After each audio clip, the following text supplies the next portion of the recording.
Shalom, paz, graça e misericórdia da parte do Criador. Olá, tudo bem? Como é que você está? Como é que está a sua família? Como é que está a sua vida? Esperamos que esteja tudo em conformidade pela graça, pelo amor de Jesus Cristo. Deus abençoe sua vida, sua casa, seu lar. É uma alegria muito grande estar novamente aqui, mais uma vez, no estudo Tipos e Sombras Bíblicas, onde a gente sempre está postando vídeo aqui para você acompanhar, crescer e ser edificado para a honra e glória do Senhor Jesus. E eu te convido, nesse exato momento, a você juntamente comigo ir para a Bíblia, aprender um pouquinho mais sobre tipos, sombras, símbolos, sobre figuras, imagens de coisas do passado, presente, futuro, de uma realidade que existe no céu. Vem comigo, você vai aprender muito. Mas antes de tudo, se inscreve no canal, dá uma força para a gente crescer, tá bom? E não é crescer para conquistar a glória do mundo, não. É crescer o Evangelho, crescer a mensagem da cruz, para alcançar mais pessoas nesse aprendizado maravilhoso, tá bom? Então eu te convido, se inscreva no canal, clica aí no sininho aí, tá bom? Todas as vezes quando você puder nos assistir, você vai receber notificações aos poucos aí de que tem um vídeo novo, tem um conteúdo novo para você, tá bom? Seja bem-vindo aqui no canal da Comunidade Fé e Missão. É uma bênção estar com você novamente para os estudos bíblicos.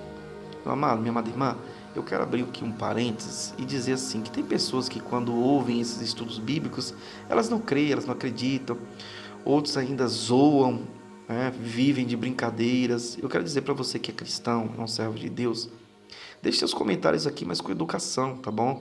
Eu creio que a gente tem que levar tudo para o campo da reflexão, não do ataque, da afronta, porque se nós somos cristãos, não convém um cristão degladiar com outro cristão, até porque tem pessoas que não são cristãs que veem essa situação e como vão se converter, como vão se arrepender se os próprios cristãos estão em guerra. Então, evite tipos de comentário afrontosos, sabe? Seja um homem maduro na fé, uma mulher madura na fé também, tá bom? Os comentários estão abertos aí para você quiser comentar, crescer na graça, no conhecimento, tá bom? Mas a gente vai evitar e responder ataques, afrontas, até porque essa não é uma atitude de um cristão, nem de um servo de Deus. Um servo de Deus não ataca, não afronta ninguém, ele apenas prega a palavra, tá bom? Então vamos lá, vamos aprender um pouquinho com a palavra. Você está com a sua Bíblia aí? Eu estou com a minha Bíblia aqui, tá bom? Eu já vou abrir a minha Bíblia aqui para você ver, tá? Vamos lá, vamos para a Bíblia aqui, ó. Eu já vou para a minha Bíblia, aí, vamos lá. Pegue a sua Bíblia e vamos aprender. O que nós vamos aprender hoje? Hoje nós vamos ver outro tipo, outra sombra, outras representações de coisas que aconteceriam no futuro, que aconteceriam no mundo espiritual. E nós vamos ver isso aqui em Gênesis, no capítulo 29, tá bom? Pegue aí a sua Bíblia e vamos aprender. Eu abri a minha Bíblia aqui, ó. Vamos lá. Eu abri a minha Bíblia aqui. Vamos aprender. Vamos ler aqui que nesse texto nós vamos ver muitas coisas tremendas, muitas coisas profundas. Então vamos lá. Vamos ler aqui. E isso vai apontar para acontecimentos futuros, coisas futuras que envolvem o mundo espiritual, o mundo cristão, e também para coisas atuais que já estão acontecendo. Então, o que Jacó viveu lá atrás foi uma sombra de coisas presentes e futuras, e também nos levam a algumas coisas do passado. Então, tudo que esses homens e essas mulheres viveram nas Escrituras, não há nada novo debaixo do sol, tudo vai se repetindo, é um ciclo, como diz em Eclesiastes, tá bom? Vamos lá, vai dizer assim para nós no texto, Gênesis 29, no verso 1. Então pôs-se Jacó a caminho e foi à terra do povo do Oriente. Então Jacó sai de um lugar para ir para outro lugar, ele é enviado para uma outra terra.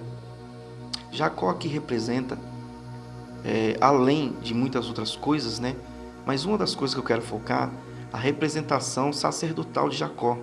Ele representa um sacerdote, um líder espiritual. Jacó ele é enviado para uma terra distante. Então Deus, ele pega os pastores, os sacerdotes, pega os seus líderes e envia a terras distantes. Você também foi enviado nessa terra, nesse mundo, para um propósito. Deus tem uma obra na sua vida. Você foi enviado para este local para um objetivo. Você tem um valor para Deus. Você tem uma obra com Deus. Então a gente vê aqui no texto, deixa eu pegar minha outra Bíblia aqui, gente, tá bom? Que coisa interessante. Jacó não foi enviado para o seu próprio povo apenas. Não, ele foi enviado para um povo distante. Jacó representa o sacerdote de hoje, os pastores no caso de hoje, os líderes espirituais de hoje, que são enviados a essa terra, a este mundo, para ganhar o quê? Almas, para levar o evangelho, a palavra, a salvação, a redenção ao povo de Deus. Vamos ler aqui no outro verso, vai dizer assim para nós no verso 2. Vamos lá.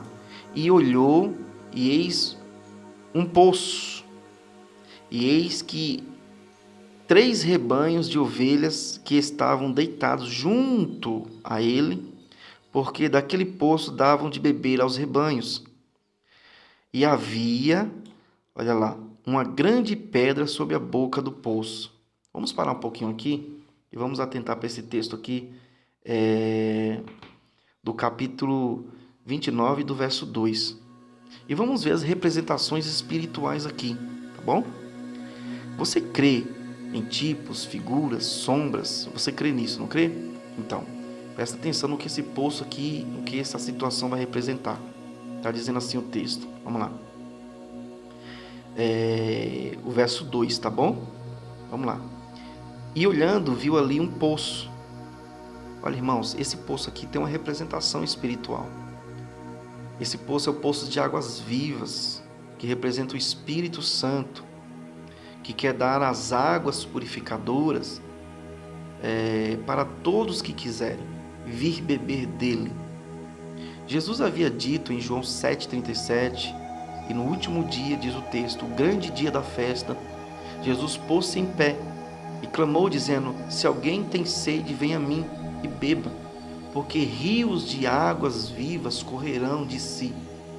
Essas águas representam o Espírito Santo. Esse poço com essas águas representa o Espírito de Deus, aonde nós vamos profundo no Espírito Santo. Nós bebemos dessas águas, nós nos alimentamos dessas águas espirituais. É o que Jesus diz lá em Evangelho de João capítulo 4, onde Jesus senta à beira de um poço e ele diz para a mulher samaritana: aquele que beber dessas águas terá sede, falando de um poço natural, mas aquele que beber das águas que eu lhe der, as águas do Espírito Santo. É claro que esse poço que nós estamos lendo aqui em Gênesis tem uma representação espiritual, não que ele seja espiritual, mas é um simbolismo, é uma figura, é uma sombra de uma realidade. Então, lá estava o poço, porque o texto disse, e olhando viu ali um poço. É isso que os pastores, os líderes de hoje têm que buscar, o poço de águas vivas, o Espírito Santo. Agora, que interessante, esse poço estava no campo. Lá em Mateus capítulo 13, na parábola do semeador ali, e em outras parábolas, Jesus vai falar que o campo é o mundo. Então você vê que no mundo, Deus deixou o Espírito dele, um poço cheio de águas vivas, para que todo aquele que dele quiser beber, venha. Então olha que interessante, havia esse poço no campo, e 3 rebanhos de ovelhas deitadas junto dele. O que isso significa? Vamos ver o texto aqui? Vamos lá ver o texto. Presta atenção. O que isso significa? Está aqui, ó. E eis 3 rebanhos de ovelhas estavam deitados junto a ele. Então a gente vê que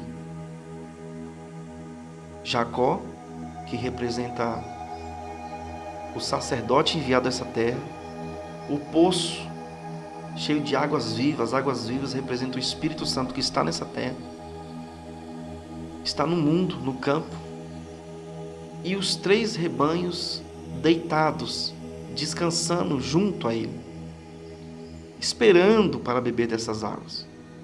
Esses 3 rebanhos representam quem? esses 3 rebanhos representam espiritualmente algo tremendo. Os judeus, os cristãos e os povos que sabem ou conhecem pouco de Deus, ou pouco do Deus de Israel. Então, o Espírito está aqui nesse mundo, o sacerdote é enviado nesse mundo. Os rebanhos estão deitados à beira desse poço. E quais são esses 3 tipos de rebanhos que há no mundo? O povo judeu, o povo cristão e o povo que conhece pouco de Deus, as nações. Que todos, se aceitarem Jesus Cristo, formam um único povo. Se aceitarem a fé, formam um único povo. E isso Paulo deixa escrito lá em 1 Coríntios 10, 32. Portai-vos de modo que não deis escândalo nem aos judeus, nem aos gentios e nem à igreja de Deus. Olha como ele faz diferença entre esses 3 rebanhos. É o que você vê aqui. Então o que acontece? Vamos continuar o texto. Vai dizer assim, ó. Porque daquele poço davam de beber os rebanhos, e havia uma grande pedra sobre a boca do poço. Olha que interessante. É dessas águas que os judeus, os gentios, os cristãos devem beber. É dessas águas que Deus dá de beber à humanidade. Da sabedoria das águas do Espírito Santo. Das palavras do Espírito Santo. E é interessante, meu amado, minha amada irmã, que havia uma grande pedra sobre a boca do poço. Quem é essa pedra? Porque se o Espírito Santo tem que ser dado de beber para as pessoas, é necessário passar pela pedra. Quem é essa pedra? Quem é a rocha que firma os nossos pés? Quem é a pedra angular? 1 Pedro 2,6. Pelo que também na Escritura se contém: eis que ponho em Sião uma pedra principal de esquina, eleita e preciosa, e quem nela crê não será confundido.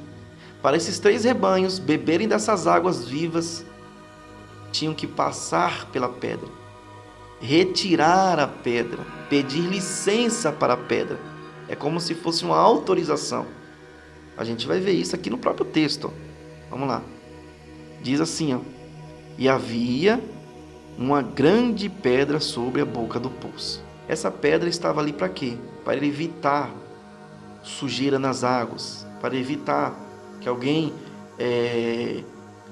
contaminasse aquelas águas. Meu amado, minha amada irmã, Jesus está nesse mundo, a grande pedra, a pedra angular, a pedra que os edificadores rejeitaram, exatamente para isso. Para evitar que sujem as águas, que sujem a palavra, a sabedoria, o conhecimento, para evitar que venham contaminar tudo aquilo que o Espírito dá de beber para esses rebanhos. Jesus está aqui para isso. Sem a pedra, essas águas não são as águas do Espírito. A sabedoria, o conhecimento, a palavra não é do Espírito, são águas sujas. Então não beba dessas águas. Continuando o texto aqui, nós vamos ver no verso 3. E juntavam ali todos os rebanhos, e moviam a pedra sobre a boca do poço, e davam de beber às ovelhas. E tornavam a pôr a pedra sobre a boca do poço, no seu lugar. Está vendo aí? Quando eles removem a pedra, eles pedem licença para beber daquelas águas. Eles pedem autorização. Não é assim que o pastor deve fazer? Que as ovelhas devem fazer? Não é tirar a pedra, afastar Cristo do ensinamento, afastar Cristo da palavra, tirar Cristo do centro da doutrina, tirar Cristo do centro da conduta espiritual. Não, a pedra tem que permanecer ali. Ela apenas deve ser afastada no sentido de dá-me licença para que eu passe, dá-me uma autorização para beber dessas águas. Não é qualquer um que bebe. Então as águas eram tiradas para esses 3 rebanhos. É isso que o texto está nos ensinando. O pastor enviado a essa terra para ir até o poço, as águas do Espírito Santo, a sabedoria, o ensinamento, a palavra do Espírito Santo, pedir licença ao Cordeiro, a pedra angular, para beber dessas águas, pedir autorização, porque não é qualquer um que bebe, que toma dessas águas, sem que Cristo permita. Quer ver? Olha o que o texto diz aqui. Olha o que o texto diz aqui no livro de João, capítulo 6, no verso 44. Ninguém pode vir a mim se o Pai não me enviou ou não o trouxer, e eu o ressuscitarei no último dia. Então, não é porque o poço está ali, a palavra está ali, a sabedoria, o conhecimento está ali, que é qualquer um, irmão, que vai tomar aquilo que é sagrado e beber. Não, é Deus que tem que enviar até o seu filho, até essa pedra, para beber dessas águas. Vamos continuar o texto? Vai dizer assim, ó. E disse-lhe Jacó: meus irmãos, de onde sois? E disseram: somos de Harã. E ele lhes disse: conheceis a Labão, filho de Naó? E disseram: conhecemos. E disse-lhe mais: está ele bem? E disseram: está bem. O diálogo de Jacó com esses pastores. Verso 4 e 5. Primeiro, chama de irmãos. Salmo 133. Quão suave é e bom que os irmãos vivam em união. Aí pergunta: de onde você é? Pergunta: vocês conhecem Labão? Pergunta se eles estão bem. Esse diálogo de Jacó representa o quê? O diálogo que os pastores, o diálogo que os líderes, a união que os líderes deveriam ter, mas não tem. Hoje é cada um por si, é cada um lutando contra o outro. O diálogo, a conversa. O diálogo de Jacó aqui representa a união, a conversa, o cuidado uns com os outros, o chamar de irmão. Hoje, meus amados irmãos, um cristão é mais inimigo do que irmãos, infelizmente. A gente tem visto muito isso. Quando chega no verso 6 vai dizer assim, ó, os homens dizem, né? Os pastores dizem: eis aqui Raquel, sua filha, que vem com as ovelhas. Aí muitas pessoas pegam esse texto e dizem que Raquel, ela era ungida a pastora. Muita gente pega esse texto aqui porque está escrito lá no versículo 9, se você descer aqui, ó, porque era pastora. Muitas pessoas pegam esse versículo aqui e usam para dizer assim que as mulheres de hoje têm autoridade pastoral. Só que esse versículo, simbolicamente, como uma sombra, um tipo, não representa isso, de jeito nenhum. O nome Raquel, se você for procurar uma das raízes, significa ovelha. Então Raquel, ela representava, na verdade, aqui a igreja. Se Jacó era uma representação do sacerdote, os pastores, a representação dos líderes espirituais, o poço, a representação das águas, da sabedoria, da palavra do Espírito, a pedra, a representação de Cristo. Sabemos que Raquel aqui era a representação da igreja. A igreja que arrebanha as ovelhas. A igreja que tem as ovelhas em si. É por isso que o nome dela, Raquel, uma das raízes, significa ovelha. Por quê? Porque em Raquel está a ovelha. Na igreja está a ovelha. Isso não representa unção pastoral sobre mulheres, de jeito nenhum. Então, a tipificação aqui é algo espiritual e não algo eclesiástico. Então, a gente vê que Jacó é enviado a uma terra distante. Nós somos enviados a esse mundo. Jacó vê um poço cheio de águas vivas. No mundo tem o Espírito Santo, as águas do Espírito no campo. Só que protegido pela pedra. A pedra é Cristo Jesus que age nesse mundo para que aquilo que vem do Espírito, a palavra, a sabedoria, como diz em João 16, que o Espírito Santo vos ensinará todas as coisas, não seja contaminado, não seja poluído. Então é preciso pedir licença, autorização para beber dessas águas. Não é qualquer um que bebe dessas águas e ensina da maneira que quiser. Não. Raquel vindo com as ovelhas é a representação da igreja, trazendo o rebanho. O nome Raquel, uma das raízes, significa ovelha. Raquel tem ovelha em si mesma. A igreja tem as ovelhas dentro de si mesma. Então, meus amados irmãos, o diálogo de Jacó com esses pastores seria a união dos pastores com outros líderes que não existe hoje. Então tudo tem uma representação espiritual. Tudo tem uma representação espiritual. Tudo é uma simbologia. Tá bom, meu amado irmão? Minha amada irmã? Você está entendendo? Compreendeu? Você está entendendo? Compreendeu? Então deixa seu like aí, se inscreve no canal. Tem muito mais, tá bom? Bom, olha que coisa tremenda. Paramos aí nesse ponto. Poderíamos ir muito mais além, mas vamos parar aí, tá bom? Tem muito mais no texto aqui, mas vamos parar por aqui. Mas deu para você aprender um pouco? Olha que coisa profunda. Somos enviados a essa terra. Aqui tem um poço de águas vivas para nos dar sabedoria e entendimento. O Espírito Santo. Tem o Cristo que age para proteger essas águas, para não se contaminarem, não se sujarem. Tem Raquel, a igreja que leva as ovelhas até o sacerdote, o Jacó, o sacerdote, o pastor, o líder. Você pode ver que quem dá de beber é o próprio Jacó, que abre o poço e dá de beber as ovelhas, e não Raquel. Então, meu amado, minha amada irmã, a gente vê que tudo é uma figura de coisas presentes, passadas e futuras. Quer mais? Então assiste o próximo vídeo aí, tá bom? Deus abençoe sua vida. Eu vou ficando por aqui. Não se esqueça de se inscrever, divulgar e compartilhar. Shalom, paz e graça. E até a próxima, em nome de Jesus.